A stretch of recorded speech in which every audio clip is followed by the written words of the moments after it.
Hi friends, நாங்கள் இன்னைக்கு திருமங்கலத்தில் இருக்க அல்தாஜ் பிரியாணிலேருந்து பிரியாணி வாங்கியிருந்தோம்.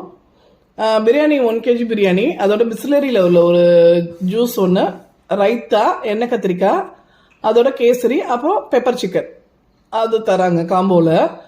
சிக்கன் பிரியாணி வந்து 190க்கும், மட்டன் பிரியாணி வந்து 280க்கும் தராங்க. நான் வந்து சிக்கன் பிரியாணியும் மட்டன் பிரியாணியும் வாங்கியிருந்தேன். பாருங்களேன், சிக்கன் பிரியாணி பக்கெட்டு பார்த்தீங்கன்னு வச்சுக்கோங்களேன், ஒரு ஆள் சாப்பிட முடியாதுங்க. கண்டிப்பாக ரெண்டு பேர்லையாவது சாப்பிட்ணும். நாங்கள் வந்து மட்டன் பிரியாணி பாருங்களேன், நல்ல பீஸஸ் செம்மையாக இருந்தது. 4 பீஸ் வச்சுருந்தாங்க. அதே மாதிரியே வந்து பார்த்தீங்கன்னா கேசரி கொடுத்துருந்தாங்க, 2 பீஸ் வச்சு பெப்பர் சிக்கன் கொடுத்துருந்தாங்க. இதே மாதிரியே வந்து சிக்கன் பிரியாணிலேயும் வந்து பிரியாணி பீசஸ் வந்து ஒரு 4 பீசஸ் கிட்ட இருந்துச்சு, நல்ல பெரிய பெரிய பீஸா. ரெண்டு பிரியாணியை வந்து யாராலும் சாப்பிடுது. நாங்கள் வந்து 3 பேருமே சாப்பிட்டுட்டு மீதி அரை பாக்ஸ் இருந்தது எங்களுக்கு. டேஸ்ட் வைஸ் பிரியாணி அல்டிமேட்டாக இருந்ததுங்க. அதோட வந்து ஹாஃப் தந்தூரியும் வாங்கியிருந்தோம். சூப்பராக இருந்துச்சு.